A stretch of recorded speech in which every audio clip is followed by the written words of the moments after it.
Hola a todos, bienvenidos al curso de Fenómenos de Transporte 1 de la Escuela de Ingeniería Química de la Universidad Industrial de Santander. Hoy vamos a compartirles un ejercicio práctico de aplicación del teorema de transporte de Reynolds para la energía y la masa en alimentos deformables, tomado de la Academia Mexicana de Investigación y Docencia en Ingeniería Química. ¿Qué tienen en común las papas, peras y manzanas? Pues, ¿sabías que las frutas y vegetales son alimentos porosos con un alto contenido de humedad? Esto hace que sean extremadamente perecederos debido al deterioro microbiano. La cantidad de agua o humedad relativa que tienen los alimentos genera que los alimentos entren en un proceso de degradación. Para evitar la degradación se puede hacer un secado con aire, con tipo de transmisión convectiva. Pero primero, ¿qué es un alimento deformable? Son alimentos procesados por la industria que debido a su alto porcentaje de humedad y al someterlos a un proceso de secado presentan cierto tipo de deformaciones. Bueno, pero ¿qué relación existe entre los alimentos deformables y la ingeniería química? Su aplicación está en el proceso de transporte de masa y calor de alimentos deformables durante el secado por convección forzada. Entonces, ¿qué es el secado con aire caliente? Para entender el secado por convección forzada, primero debemos saber qué es el secado con aire caliente, el cual es un proceso simultáneo de transferencia de masa y calor, donde el agua se transfiere por difusión desde el interior del material a la interfase aire-alimento y desde esta a la corriente de aire por convección. Esto quiere decir que pasa de la zona más húmeda a la zona menos húmeda. Como se mencionó anteriormente, vamos a utilizar el secado por convección forzada, ya que es uno de los procesos más utilizados para el secado de hortalizas como técnica de preservación, pues muchas enzimas y microorganismos causan cambios químicos en ellos, no pueden crecer y desarrollarse en ausencia de agua. El secado puede presentar cambios en el alimento o variaciones fenotípicas como el encogimiento del producto, agrietamientos exteriores y oscurecimiento en las superficies de sus tejidos. Además, el secado facilita las operaciones de manipulación, almacenado y transporte, ya que reduce significativamente la masa y el volumen del producto y se evita el uso de costosos sistemas de refrigeración. Otra ventaja importante es que al rehidratar el producto final, las características sensoriales como la textura, color y sabor siguen y son muy similares a las del producto original. Y todo lo que hemos mencionado anteriormente se puede analizar desde una mirada matemática y física por medio del teorema de transporte de Reynolds. Según los autores del libro guía Fenómenos de Transporte, el teorema del transporte de Reynolds provee una ley de conservación generalizada para el transporte de una cantidad conservada por el flujo de un fluido a través de un volumen de control continuamente conectado. Este teorema se aplica en cualquier situación en la que hay presencia de la mecánica del continuo de una masa de control respecto a la variación del volumen de control que queremos utilizar. Pero, ¿alguna vez habías escuchado el término volumen y masa de control?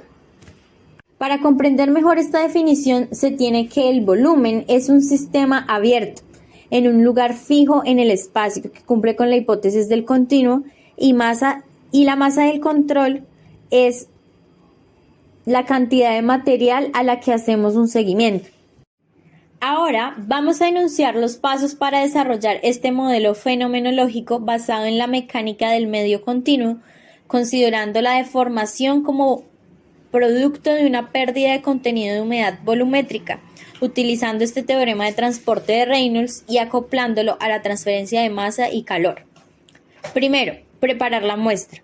Segundo, medir el contenido de humedad y la temperatura. Y tercero, elaborar un modelo matemático. Para el primer paso, el material que utilizaron en las pruebas experimentales fue la papa, en estado fresco. Estas deben estar lavadas, peladas y en rodajas de 5.4 centímetros de diámetro y 1.5 centímetros de altura con un cortador cilíndrico especial. Las muestras se sometieron a un tratamiento de escaldado en agua a 70 grados Celsius por un periodo de 1 minuto para la inactivación de enzimas que actúan en el oscurecimiento de los carbohidratos. El proceso que muestran se realizó en un secador tipo túnel con flujo longitudinal, calentando el aire mediante resistencias eléctricas, manteniéndose a una temperatura constante, utilizando un controlador proporcional integral diferencial, PID. La velocidad del flujo de aire se reguló con un variador de frecuencia conectado al motor de un ventilador centrífugo, y la humidificación del aire se aseguró utilizando un generador de vapor. Para registrar la variación de peso, el túnel cuenta con una balanza conectada a una computadora con un sistema de adquisición de datos. Para una mejor comprensión de estos primeros pasos, en la imagen que vemos en pantalla se muestra el esquema del túnel de secado, en el cual cuenta con, primero, un generador de vapor, segundo, un termohigrómetro, tercero, un controlador de frecuencia y temperatura, cuarto, una balanza, quinto, una cámara de secado y sexto, un controlador programable y de adquisición de datos. Para el segundo paso, medir el contenido de humedad y la temperatura. Entonces, primero debemos saber que el contenido de humedad es la magnitud que expresa la cantidad de agua en un material sólido y se puede representar en términos de una base de masa seca o de base húmeda. Esto se midió por el método de estufa, el cual es capaz de determinar la humedad por diferencia de peso de una muestra de grano húmedo y seco. Estas muestras las introducieron durante 24 horas a 105 grados Celsius. Para el análisis y monitoreo de la distribución espacial de la temperatura interna de las muestras se utilizaron 3 termopares tipo J, insertados en 3 puntos de la muestra en estudio, con un rango de menos 130 grados Celsius a 160 grados Celsius y con una precisión de más o menos 0.28 grados Celsius unidos a un logger registrador de datos, el cual envía estos a un software programado para registrar los datos cada minuto de tiempo. Los termopares se insertaron en dirección radial dentro de la muestra, equidistantes uno de otro en 3 posiciones fijas con una misma profundidad, 2 en el interior y el tercero sobre la superficie de intercambio material-aire. Tercero, la elaboración de un proceso matemático. Se deben tener diferentes consideraciones. Estas son: el encogimiento se da en un eje cuyo espesor del centro a la superficie de la muestra es L, como se mostró en la diapositiva anterior.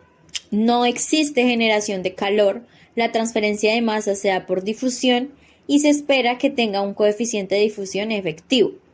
La humedad está distribuida uniformemente y las propiedades termofísicas son consideradas funciones de control de humedad y temperatura. Ahora mencionaremos los modelos matemáticos que se pueden usar para la deformación de un alimento. Como primera instancia tenemos las leyes fenomenológicas, en segundo, ecuaciones empíricas que relacionen la deformación con el contenido de humedad de un material específico, tercero, métodos numéricos, y para este artículo utilizaron las ecuaciones que podemos ver en la pantalla.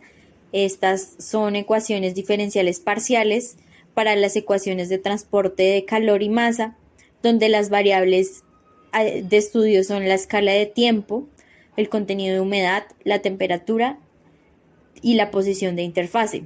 También desarrollaron una ecuación diferencial ordinaria para la ecuación que representa la contracción. Por otro lado, existen diferentes estrategias para modelar este proceso.